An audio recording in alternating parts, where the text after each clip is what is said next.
Episode 207 with Warren Norrid.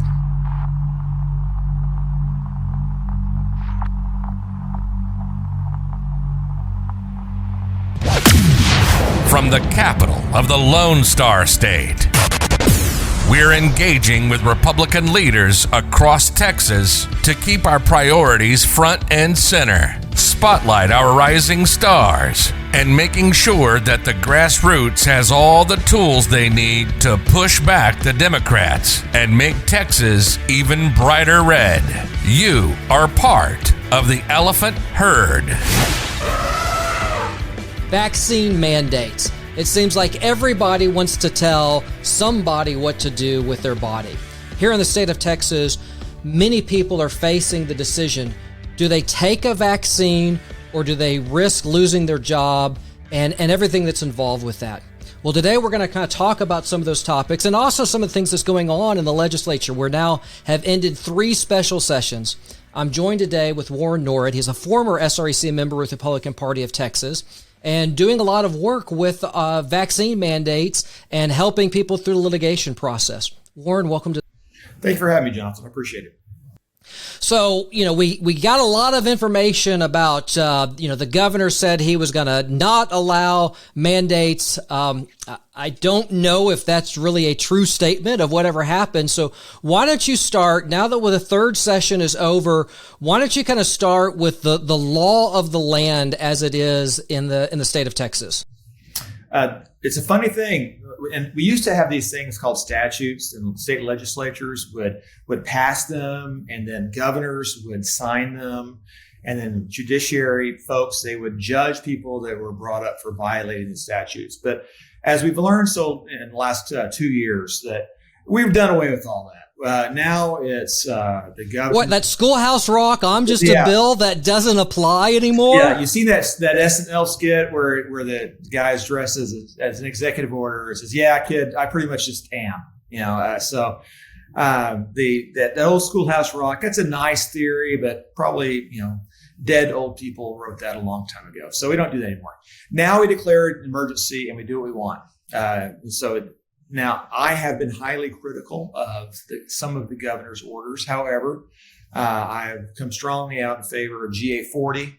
GA40 says no vax mandates for employees, for anybody. You can't require this. And this has been some point of an issue. So you have a president over here saying, well, you're going to have to do this my way. And then you have the governor saying, no, we're going to do it my way. And then people are going, who wins, right? And so I think that we win. It would be nice. Of course, the governor said we'd like to have a 4th special session, but I don't see a lot of emotional drive to do that. And so there's left work to be done in a 4th special session to take care of that issue and resolve this issue as well as the fraud for voter fraud issue, moving down from a felony to a misdemeanor. So that's another one that we could come back and clean up. There's cleanup. So that needs to be done. But so what happens whenever, and I've sent a demand letter, some people may have seen it, a demand letter and then I followed up with a press release. We've sent a demand letter to Lockheed. We've sent one to Bell, and there are others that are percolating around and to say, look, you don't get to just tell people that they have to get a vax. There is a federal law that says once you've been employed, you can't have medical inquiries that are not job related. And then they'll go, oh, it's job related. Well, no, if it's related to everybody, then it's kind of like the reverse of standing when you want to sue somebody. Not everybody can sue anybody. You can't say that you just can't you can't just say we're going to implement this state, company wide because some guy in DC says so. And of course, what did the guy in DC say? He said federal workers have to do this. Well, how does that work out? OSHA puts together a law or a regulation, and then somebody has to say they're not following the regulation and they're being dangerous. And then OSHA gets to come in and say, well, you're acting dangerous. And then we get to defend ourselves. So the real problem is that spineless corporations that want to sell stuff and stay in the good graces of Biden. And there are many woke companies, even the ones that are defense contractors that you think would be immune from that. But the problem is this. Jonathan, the people that work at these defense contractors to my east and west, about half of those guys could have retired at any time in the last 10 years. They're usually old crotchety men, and they usually are coming to work because they feel it's important, because they feel like they're contributing to the defense of their country, and they don't really need the money, and they could stop working any time. So when you tell them, I know you're a very important cog in our machine, and I know you know where all the bodies are buried, and I know you know how to make this airplane fly in a way that nobody else does, but I'm going to let you go because you won't get the jab. I have friends that get the jab. I have loved ones, and I have family members that have gotten the jab. I don't care if you get the jab or not, right? My issue is, do you have the right to walk in and tell someone to do that? So that's going to be the rub. And there are lawsuits being filed everywhere. But it's funny how everybody's noticed that a burger company, In-N-Out, is showing the spine that Lockheed has not shown. Lockheed, right? Bell, Raytheon. So Southwest Airlines, Delta. You know, we can go through the list. It's funny, it's sad that a burger company has more spine than defense contractors, and honestly has more spine than some churches that should also be pushing back on some of this. So, bless God for In-N-Out. They're now, is it In-N-Out or is it Whataburger? I'm not sure which one I'm a bigger fan of. Right now, I'm a bigger fan of In-N-Out. Whataburger got bought, right? It's not really, is it pure Texan anymore? I don't know, so. Well, how would you, in a general sense, so, I spent 20 years at a big company. Okay. I spent 20 years at Dell. I know that they're under this. Is there any, thoughts or advice that you'd give someone that is, again, I don't care if you want to get the jab. That's not the point. If you want the vaccine, knock yourself out. That's fine. The point is, should someone, and specifically your employer, forcibly mandate that you get this medical procedure? What's some general guidance that you could give to literally millions of Texans that are having to deal with this? What would you say? First of all, make sure you play the game. What I want to believe is that these spineless, even though spineless, woke employers don't want to fire people. So if there's a deadline, comply with the deadline to turn in your exemption form. Now, and people are generally saying you got 2 exemptions. That's not true. They have 3. But generally speaking, the 2 exemptions are religious and medical.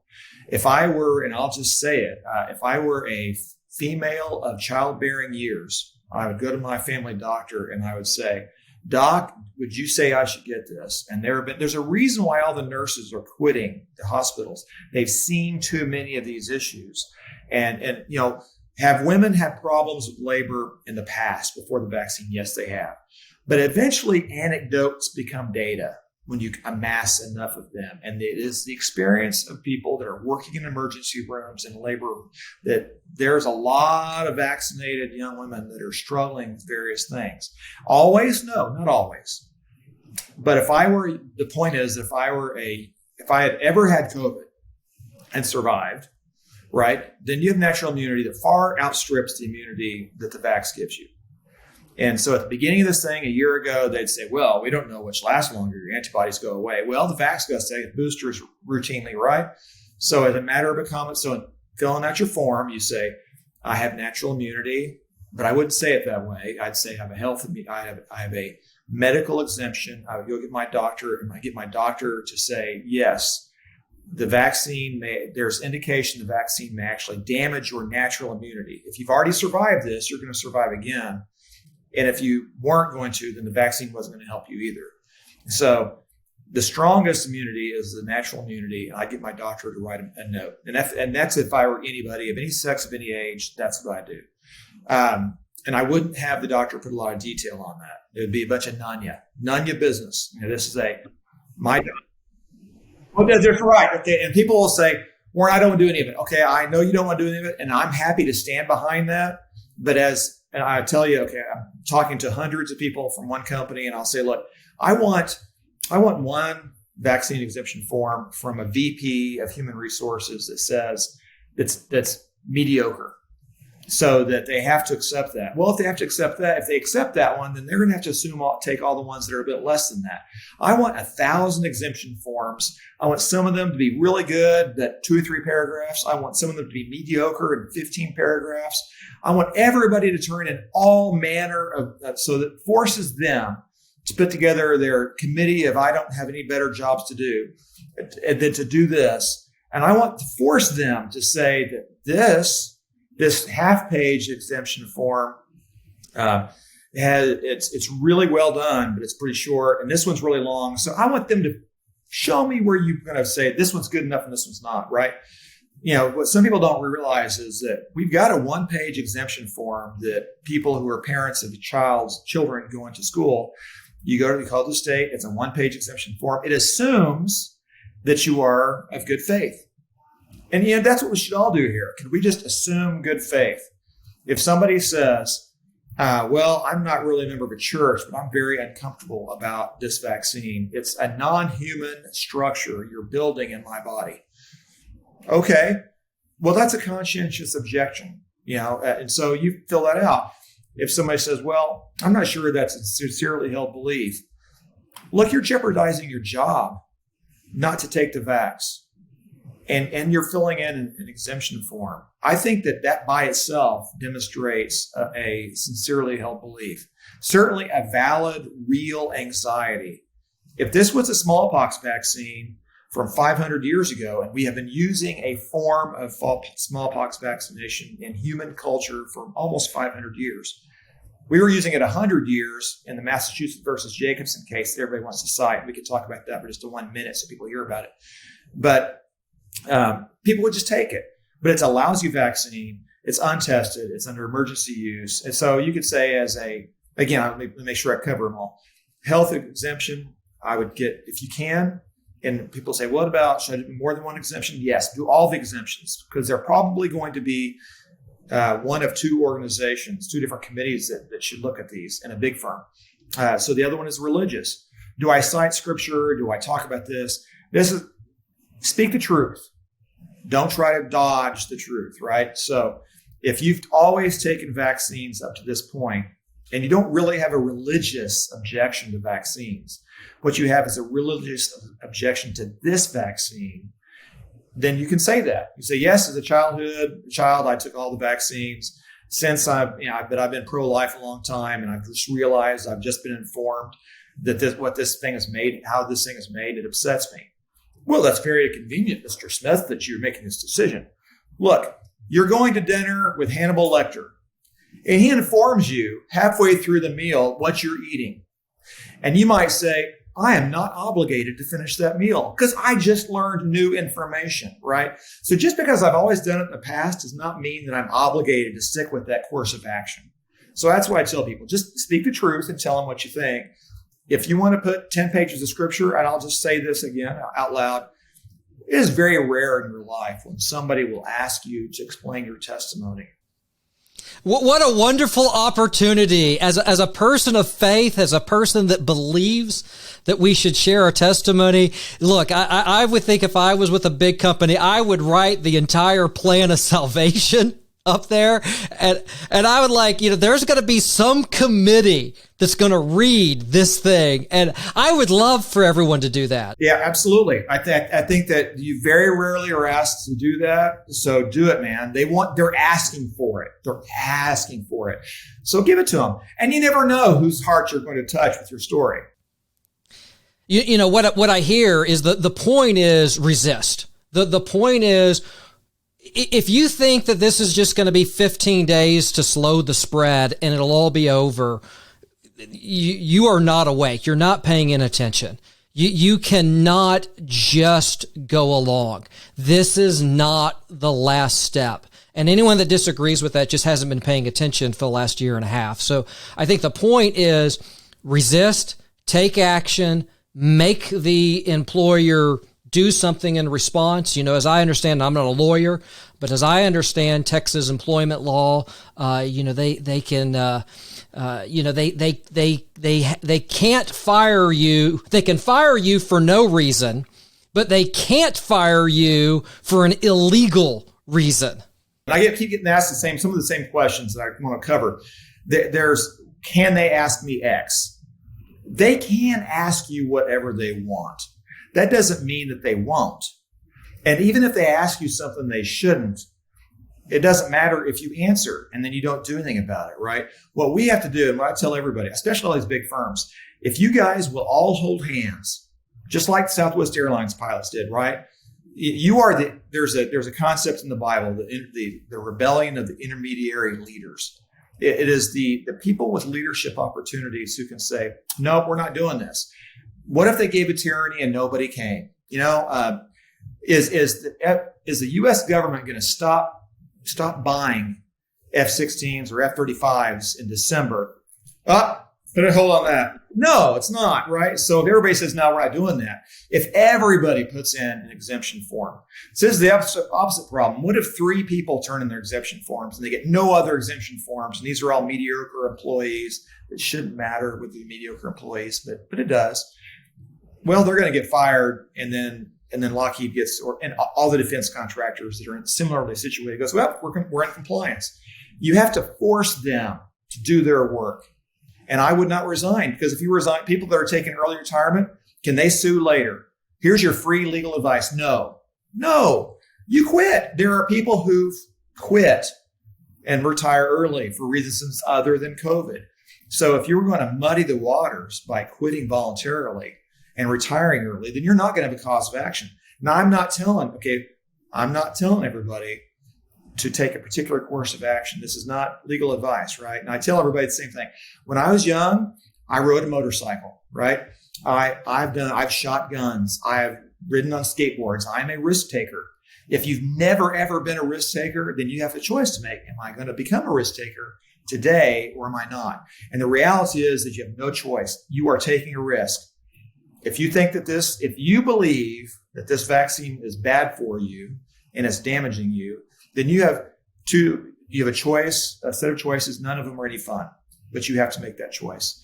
And I would make them make the hard choice of whether they're going to fire you or not. That's what I would do, but not everybody will do that. So it's important. I agree. Well, let's kind of change subjects, because we alluded to this at the beginning, but we got some election integrity laws that were passed. I think I lose track of which sessions it was in. But one of the things that they did is they moved the criminal penalty. They moved it from a felony down to a misdemeanor. And in the third session, that didn't get fixed. In my opinion, that's broken. It's something they broke. As you kind of look at sort of the political landscape of what's going on, whether there's another special session or, we have to wait until the 88th, what are some things around election integrity that you've seen and you've observed that some future legislature may be able to take a crack at? Certainly, there's this ongoing issue of how much a machine can be changed, and so we have to at some point say, okay, every machine that we have has to go through a certain certification process. Machines we have in Tarrant County are pretty good. They're not perfect, but they're pretty good. And so the people will say, well, we want serialized or not serialized ballots. I like paper. I like paper. And what I would think we ought to do is one idea is let's have one day of voting. You have to have a real reason to early vote or to do something other than come to to your ballot space and vote. And because the cheating is all in the early voting and the mail-in voting and the vote harvesting. If everybody had to show up, even if we had it 24 hours one day, all in one day, and people say, well, you encourage I just take away the politics of it as far as who would show up and who wouldn't show up. And we made it a state holiday for voting. Not every state has a bunch of early voting. Some states have a very short early voting. Some people have no early. I think there's one state that has no early voting. Is it somehow, are we getting better representation than they are by us doing that? But I do worry, and I think that the fact that the state House Democrats, they didn't leave for constitutional carry. That's okay, no problem. They didn't leave for the sacred right of abortion. They don't leave for that. They don't abandon their post for that. But man, when you start messing with trying to true the vote and they leave, it's clearly more important than we think it is. And so I have a real issue with that. And so there's some things like that. You may be familiar with the problem of felons voting or felons getting involved in elections. Felons can vote after a certain period of time, right? But that felons can't run for office unless they've had the disability, the political disability removed so that they can run for office. And so I was personally involved in 3 efforts to remove felons from the rolls. And the problem is it's very difficult because you have to prove a negative. You have to prove that this person did not ever get a pardon, which is a mess, right? And so they say it's been fixed. I'm not sure it's been fixed. But those are the kinds of things I would look at. One of the things that when you become an attorney, in my past years, I was an engineer, right? And I would look at attorneys. Why can't you get things right? And although I still trash attorneys all the time, I will admit that it is not easy to write a good law. But what I don't know is why we ever deliberately lowered the penalty. And our Speaker of the House says that was a deliberate move. That was not an accident that slid in. That was a deliberate move. Was that something we did to get them back into town? What is that? But that brings up another issue. I'd make a statutory law. I've been involved in many clubs. I'm sure you are too. If you abandon your duties, it should be considered a constructive resignation. Boom, you're out. You're out. That we don't play that way. You leave the football game in the middle of it because you don't like it. I guess we have to stop until they come back. No, we don't. You out. Forfeit. You're done. So that's what I would do there. And I'll just say there were some noises that were made. There would be consequences to these people. And I'll just simply say I'm curious what those consequences were because I certainly didn't see any, but I'll let other people defend that position. Well, Warren, I'm going to take a quick break, but when we come back, I do have one other question for him. I ask you, what keeps you up at night? You're listening to The Elephant Herd. We'll be right back. Promises, God's promises. He makes them and he keeps them. I'm Vic Schober. I want to share a promise with you from God's Word. It's Romans chapter 10 and verse 17. It says, faith comes by hearing the Word of God. Are you not full of faith? Well, then you need to hear God's promises so your faith can be built up. Are you not sure? You're just questioning and your faith needs to be made stronger? Hear the word of the Lord. Let God speak to you and your spirit will arise to that and say, yes, I believe it. I do believe that. And with that comes the faith that will make it strong for you to walk wherever you want to with confidence and boldness. I'm Vic Schober, and it's a joy to share with you. Remember, God keeps his promises. From the capital of the Lone Star State, welcome back to the Elephant Herd. Welcome back to the Elephant Herd. We're with attorney Warren Noren in Tarrant County. He's been giving us some thoughts and advice regarding the vaccine mandates and how it's impacting literally millions of Texans right here, right now, today. But what I want to do, I want to kind of transition, and I always like to have people answer this question with a broader scope. So beyond sort of, the topic that we've been discussing, but just as a person. Warren, what is it that keeps you up at night? I actually sleep pretty well at night, but I'll tell you, you asked a good question, so I'll tell you my friends and I are always asking ourselves, what dystopian novel and story are we in? Are we in 1984? Are we in Atlas Shrugged? Atlas Shrugged. It seems like we're going to a combination of Atlas Shrugged and 1984. And so we're 1984 shrugged is what we're right, in. That's exactly where we are. But we saw it, right? We saw the Southwest Airlines pilots rising up, Hurricane Brandon, as they say.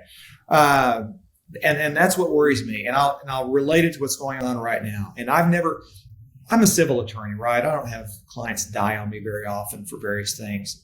But I'm working with people now who have and I wouldn't have guessed it if I hadn't seen it, is this idea of you walk into a hospital and they immediately take you away and you can't be visited by your friends and family. And they use this excuse. And I saw this early on with COVID, with the nursing homes, where I literally had a pair of people that celebrated their 50th anniversary in November of 2019 in the same nursing home room. A few months later, they've been married 50 years. He gets COVID and they wheel him out. And the next time he sees his wife is when they wheel her in to hold his hand as he died. And the horror of that. Okay, what happens in nursing homes if you don't have visitors? Well, care goes down. And people say, well, what do you want to do? Well, the Coke people, the vendors coming in for soda pop, they weren't stopped. People vendors were coming in all the time. They weren't stopped. All kinds of people were not stopped, but loved ones were. And we're seeing the backside of this now in hospitals. I have a client who's currently right now in a Baylor Scott & White facility, and they want to give him ivermectin. It's a cheap drug, and we have this right to try. And this brings me back to what the state legislature do. We do this all the time. We have a right to try law in Texas, but you have to have all these hoops that you got to jump through. So the legislators get to go home and say, see, we did this great thing. We have this law. It's called the right to try. That solves everything, right? That's what we called the legislation. Yeah, and the funny thing is you get judges who are sympathetic, but they're going to be overturned on appeal, and that's what the hospitals do. So I was talking to opposing counsel, and I said, look, we all have situations where the client wants you to do something you don't think is going to be useful, which is the case here, right? They think ivermectin is no good. And what they'll do is they'll wait to the very last minute before the person's about to die. Then they give it to them, and then the person dies. And they say, see, it didn't work. Well, no, it didn't, did it? But it didn't work because of what you did. And so what keeps me up at night is this idea that we now have people that are so ideologically ingrained that they know best, that they are letting people die. And hospitals are turning into organ harvesting. And it sounds crazy. I would have never, ever guessed that we were actually doing this kind of thing in this country or in any country. This is the kind of thing that you hear about and you read on Snopes or wherever your truth teller is, and you find out it's all a bunch of garbage. But no, this is happening. People are being told, we will get you some palliative care. Let's make we should probably go ahead and start talking about organ harvesting instead of saying, could we just, when somebody comes in the hospital and they want ivermectin, budesonide, give it to them. And as I said to the Baylor Scott & White guy, does your hospital really want this pending widow to think that the hospital killed her husband for the rest of her life? And the answer I got was, yeah, I don't get into the medicine side. That's not what I said. It's not what I said.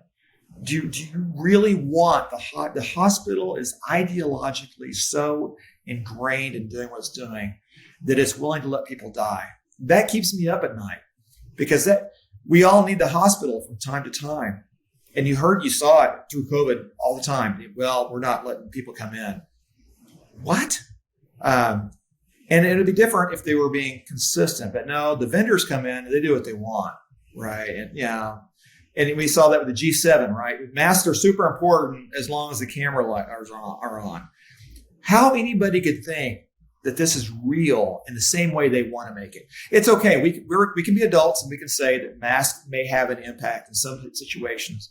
But we now have, I'm on my 30-second rant. In Sweden, we had 1.9 million kids in schools, never closed in schools, mild social distancing, 0 COVID deaths. It's undeniable. So we have closed down and destroyed a year and a half, 2 years of education in this country for no good purpose.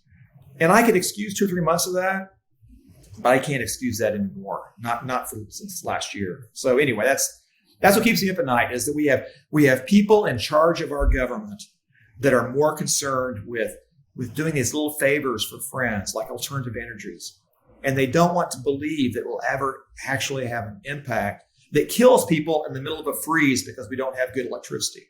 It's this insidious, we can throw money around, we can regulate the things we want to pay attention to and not take care of business, real business. and there's no impact. That scares me for Texas. That is what scares me for Texas.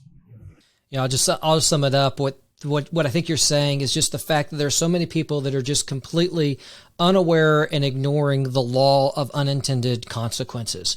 You can't take these things. You can't make these mandates. You can't do these one size fits all and not expect unintended consequences. And most of the time, the unintended consequences are going to be extremely negative. Very rarely do you have a beneficial unintended consequence in decision making.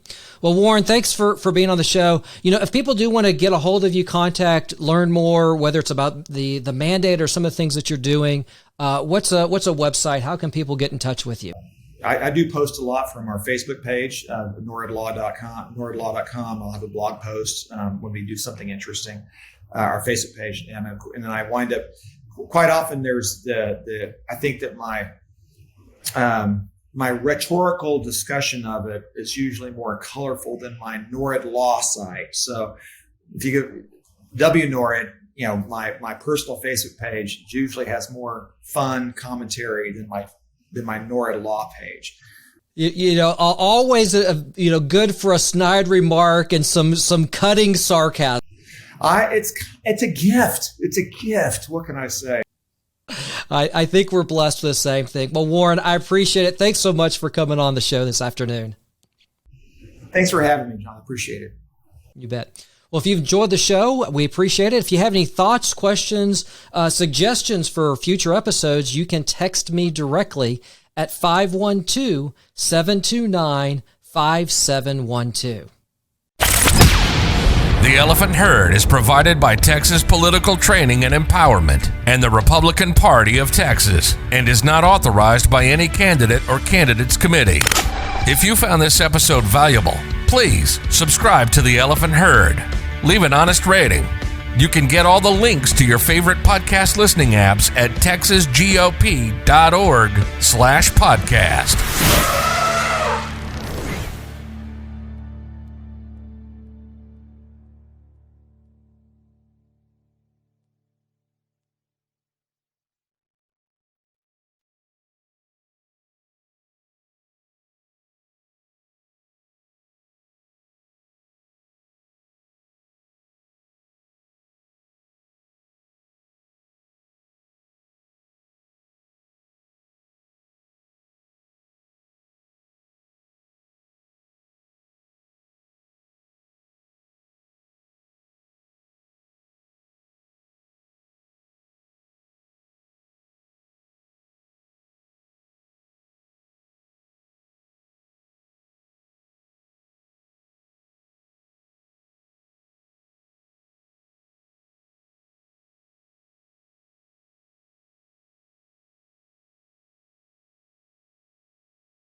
The Elephant Herd is provided by Texas Political Training and Empowerment and the Republican Party of Texas and is not authorized by any candidate or candidates committee. If you found this episode valuable, Please subscribe to the Elephant Herd. Leave an honest rating.